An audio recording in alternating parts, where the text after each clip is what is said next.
Bismillahirrahmanirrahim. Assalamualaikum warahmatullahi wabarakatuh. Berita Al-Hijrah 12 Oktober bersama saya Al-Muhsin Muhammad Nur dan jurubahasa isyarat Amin Zuhaili Mansur. Tajuk utama malam ini. Dakwaan kononnya RUU Mufti Wilayah Persekutuan gugat kebebasan warga negara dibidas. Juga adakah Kori Malaysia Johan MTHQA teka-teki terjawab malam ini.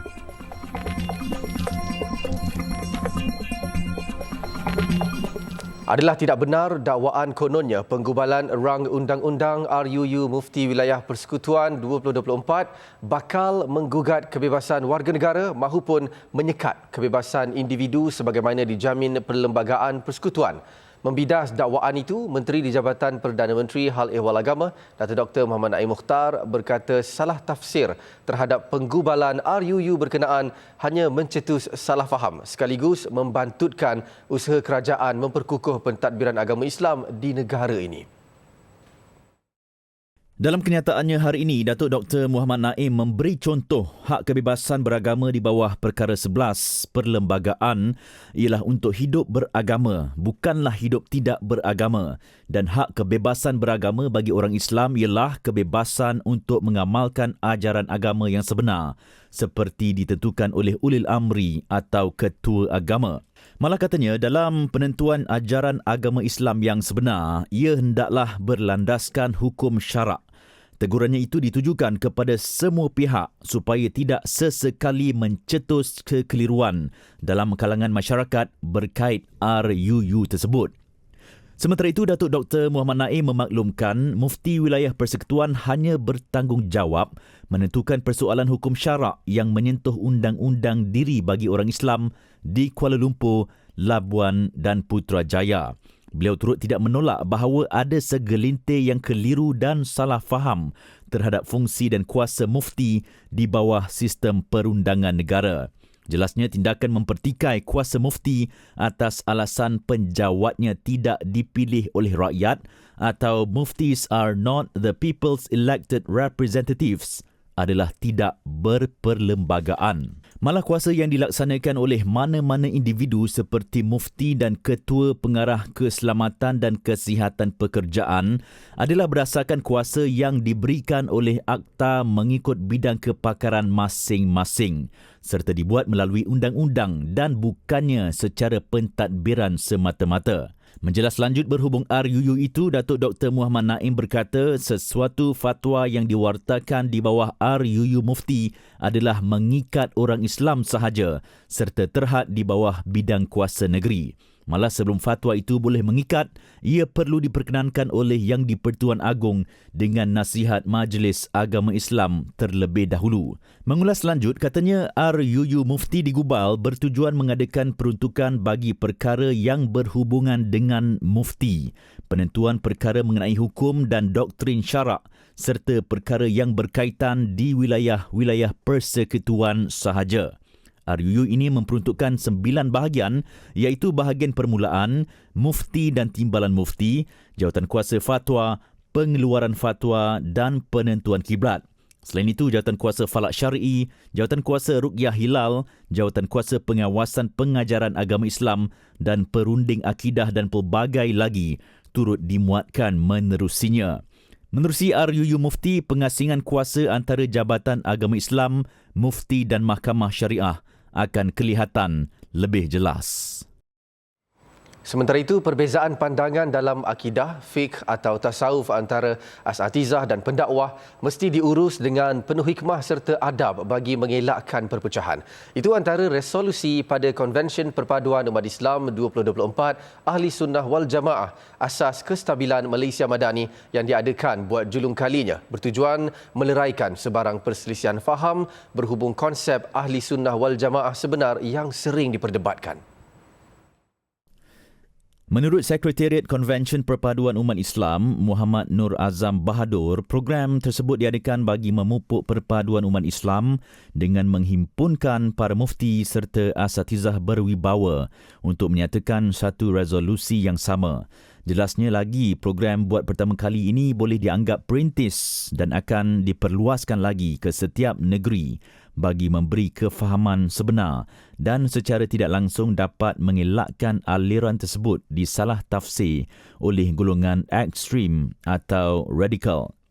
InsyaAllah kita berniat dan kita berperancangan untuk kita turun ke setiap negeri untuk menjalankan penjelasan ini.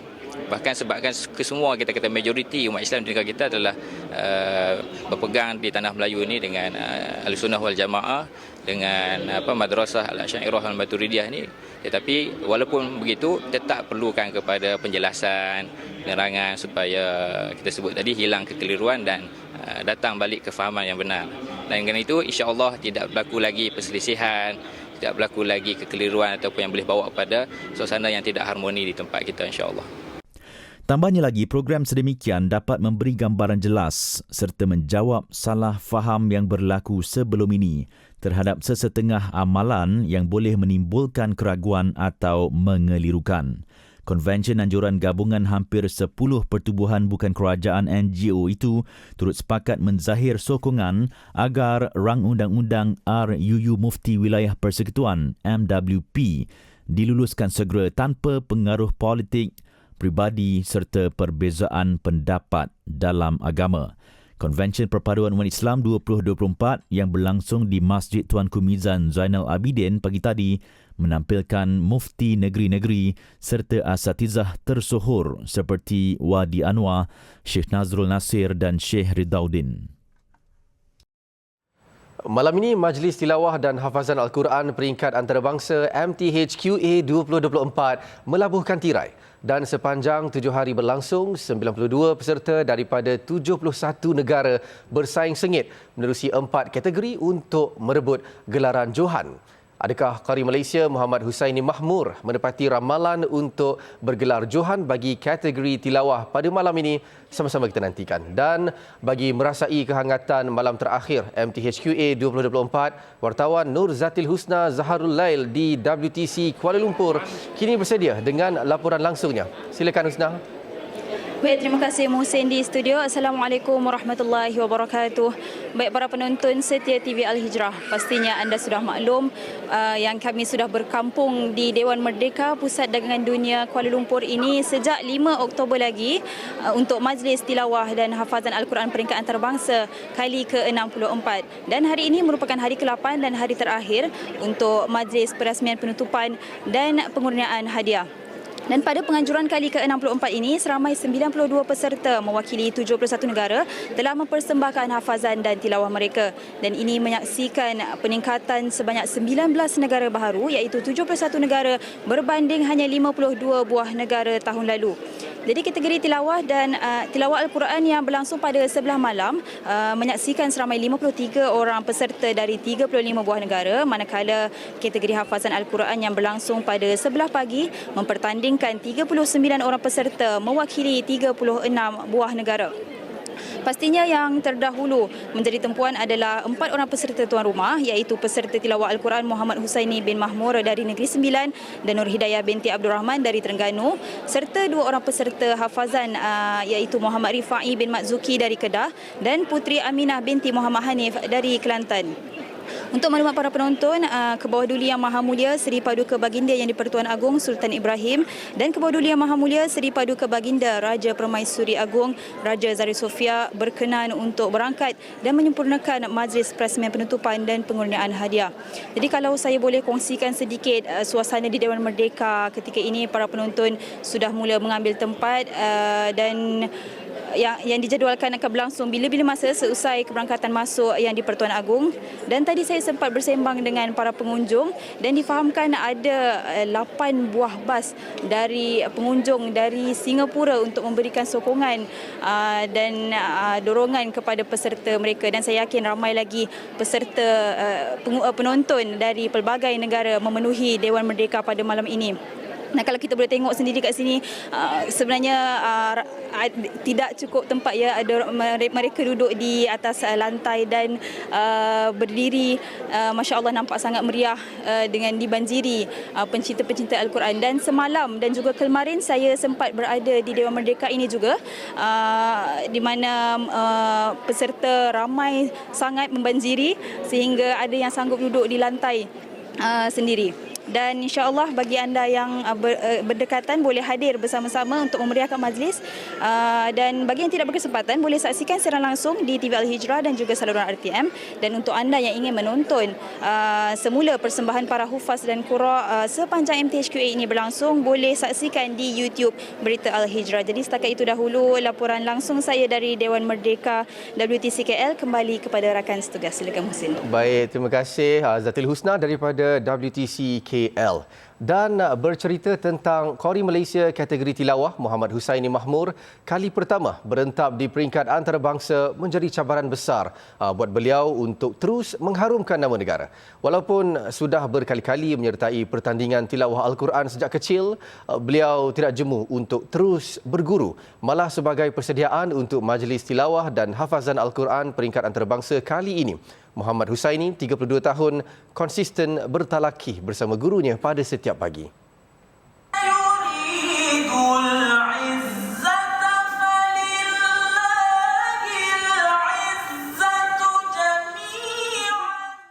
Anak kelahiran Negeri Sembilan ini berkata beliau berpegang kepada prinsip bahawa mempelajari ilmu Al-Quran memerlukan mujahadah yang tinggi dan proses pembelajarannya tidak akan terhenti kerana ia adalah bidang yang sangat luas. Jangan jemu untuk cari guru, jangan jemu untuk terus belajar. Kita kena ingat, belajar Al-Quran ni dia ada investment jangka masa panjang.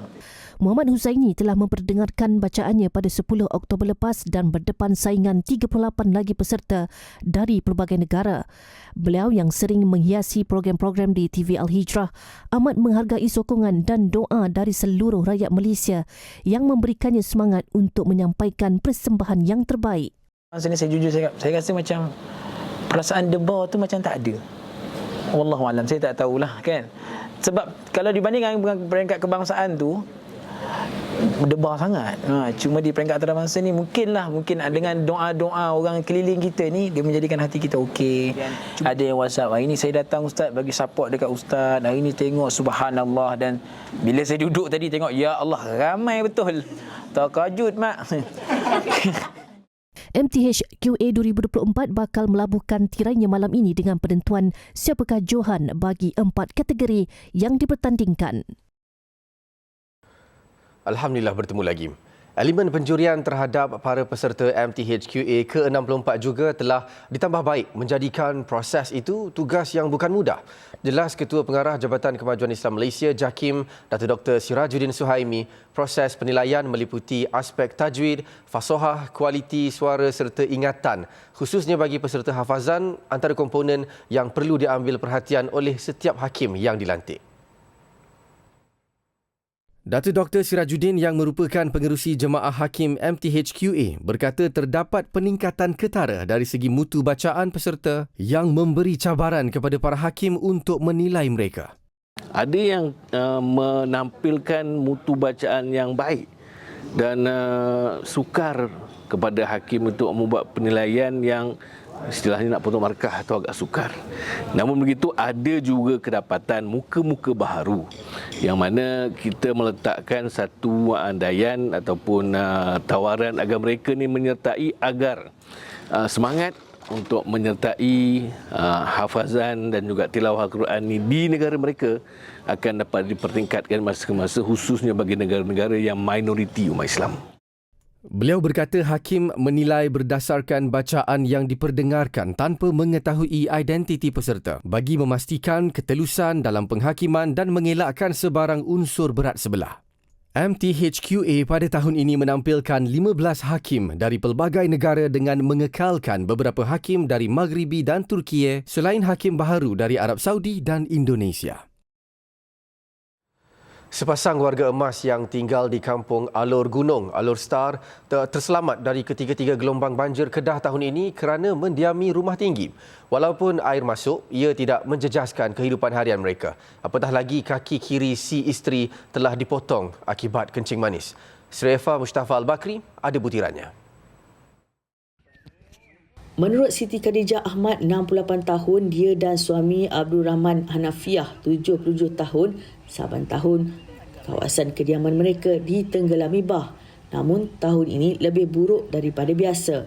Beberapa jirannya yang tinggal lebih kurang 100 meter daripada rumahnya terpaksa berpindah ke Pusat Penempatan Sementara PPS kerana rumah mereka dibina di kawasan rendah. Justru Siti Khadijah bersyukur rumahnya dibina di kawasan tinggi walaupun bukan 2 tingkat. Lagi-lagi dalam keadaannya yang sukar untuk bergerak. Macam ni juga. Melihat awal kan. Yang hard first tu? Hard first tu macam ni juga. Macam juga. Masuk rumah tak ya? Masuk. Rumah tinggi ni pun masuk tak ya? Masuk di atas ni tak naik kan. Kat bawah tu lah. Tapi kalau kata dia naik lagi? Kalau tu dulu kan dia naik masa 2010 tu. Di atas dia naik tepat betih tu lah dah. Tak tahulah, takut juga kan. Dan bagi Abdul Rahman, ada pihak yang mengajak dia dan isteri ke PPS untuk memudahkan pemantauan. Tapi dalam keadaan isterinya itu, dia memilih untuk kekal di rumah. Mereka ada lah ajak api, tapi masalah makcik ya. Kata, payah kan pergi beli ayam apa. Tanah ya. Pasangan ini mempunyai 6 anak namun tinggal berdua. Sementara itu, seorang ibu muda yang baru habis berpantang memilih untuk kembali ke rumah keluarganya walaupun air di Kampung Alun Madi tidak surut sepenuhnya. Ketika banjir paras pinggang membadai rumahnya 18 September lalu, dia menumpang rumah ahli keluarga lain. Manakala pada permulaan gelombang banjir ketiga seminggu lalu, mereka menyewa homestay demi keselesaan ahli keluarga. Tambahan, had jumlah ahli keluarga di PPS juga tidak menyenangkan mereka. Sebab PPS jauh sangat. Limit tau. Satu PPS tu dilimit sebab kami waktu tu ayat masuk dalam rumah lagi. Lepas tu PPS kat Taman Man dah tutup. So nak kena pindah. Mereka akan buka satu PPS tapi limit. Satu PPS tu limit berapa? Limit keluarga lah? Limit keluarga. Lepas tu jauh lah. Nanti nak pergi. Ayah tak mau pergi. Parents tak mau pergi lah sebab parents tak sihat. So dia nak tempat yang selesa sikit lah. So kami sewa homestay lah. Laporan Sarifah Mustafa Al-Bakri dan jurukamera Mazal Seman, Alustar untuk Berita Al-Hijrah. Selepas ini, nahas ragut nyawa 3 pelajar UiTM. Keluarga suspek mahu minta maaf. Pertemuan antara keluarga suspek yang menyebabkan berlakunya kemalangan hingga mengorbankan 3 pelajar Universiti Teknologi Mara UiTM Cawangan Terengganu pada Rabu lepas dengan keluarga mangsa-mangsa berkenaan sedang diatur Universiti Teknologi Mara UiTM. Universiti itu dalam kenyataan memaklumkan pertemuan tersebut atas permintaan keluarga pemandu wanita terbabit yang berhasrat menyampaikan permohonan maaf menerusi pertemuan 4 mata dengan keluarga mangsa. Bagaimanapun, UiTM perlu menunggu masa sesuai bagi memastikan semua pihak dalam keadaan bertenang dan benar-benar bersedia. UiTM memaklumkan pihaknya menghargai hasrat tersebut dan akan cuba berhubung dengan keluarga mangsa agar pertemuan berlaku dalam masa yang sesuai buat ketiga-tiga keluarga. Terdahulu, suami kepada pemandu wanita yang dipercayai mengalami masalah mental itu berhasrat berjumpa keluarga mangsa-mangsa bagi memohon maaf bagi pihak isterinya.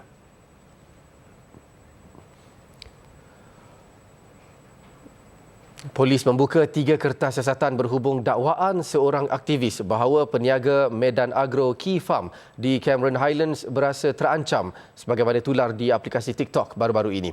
Ketua Polis Pahang Datuk Seri Yahya Uthman berkata pihaknya akan memanggil beberapa individu dalam masa terdekat termasuk aktivis yang dikenali Ustaz Sofian untuk memberikan keterangan. Terdapat 3 kertas siasatan dibuka. Pertama di bawah Seksyen 504, 233 atau SKMM dan satu report di bawah Seksyen 9/1 Akta Permohonan Awam. Jadi kita sedang mendapatkan arahan untuk menjalankan siaran OTI untuk berjalan siasatan dan kita akan memanggil ke semua termasuk juga Ustaz Sofian mengambil Ustaz Sofian lah untuk mengambil percakapan mereka. Mengulas lanjut, Yahya berkata sebelum ini terdapat dakwaan yang dibuat mengatakan peniaga di Cameron Highlands terancam selain dianaktirikan, namun beliau menafikan isu tersebut. Terdahulu tular di media sosial berhubung dakwaan 35 peniaga bahawa mereka ditindas kerana sewa kedai di Medan Agro Kremlin Highlands dinaikkan daripada RM500 kepada RM5,000 sebulan. Isu berkenaan turut mendapat perhatian Sultan Pahang Sultan Abdullah Riayatuddin Al-Mustafa Billah Shah. Datuk Seri Yahya turut menasihatkan orang ramai supaya tidak mengeluarkan kenyataan yang boleh menimbulkan kegusaran awam. Beliau ditemui media selepas menyertai Hari Sukan Negara 2024 peringkat Ibu Pejabat Polis Kontingen Pahang di Kuantan pagi tadi. Sambutan Hari Sukan itu turut dianjurkan di peringkat daerah dan disertai lebih 6,000 warga PDRM. Nicaragua hari ini memutuskan hubungan diplomatik dengan negara haram Israel sebagai tindak balas kepada jenayah genosid rejim Zionis terhadap rakyat Palestin. Langkah Nicaragua itu diambil susulan permintaan oleh Parlimen Negara Amerika Tengah itu yang meluluskan perisytiharan kecaman ketika sesi khas yang diadakan pada tahun pertama konflik Gaza. Kerajaan Nicaragua dalam satu kenyataan memaklumkan Parlimen mengecam genosid berterusan, kekejaman, kebencian melampau dan pemusnahan yang dilakukan oleh Kerajaan Negara Haram Israel. Keputusan itu merupakan solidariti kekal dengan rakyat dan kerajaan Palestin serta mematuhi undang-undang antarabangsa dan konvensyen yang mengawal hubungan antara negara dan kerajaan. Presidennya Daniel Ortega secara tegas mengulangi gesaan untuk mematuhi semua resolusi Pertubuhan Bangsa-Bangsa Bersatu untuk sebuah negara Palestin yang bebas, berdaulat, merdeka dan menentukan nasib sendiri. Kezaliman memuncak di Gaza sejak 7 Oktober tahun lalu dan sehingga kini telah mengorbankan lebih 42,000 nyawa rakyat tidak berdosa. Sekian berita Al-Hijrah untuk malam ini. Saya Al-Muhsin Muhammad Nur dan jurubahasa isyarat Amin Zuhaili Mansur. Assalamualaikum warahmatullahi wabarakatuh dan selamat malam.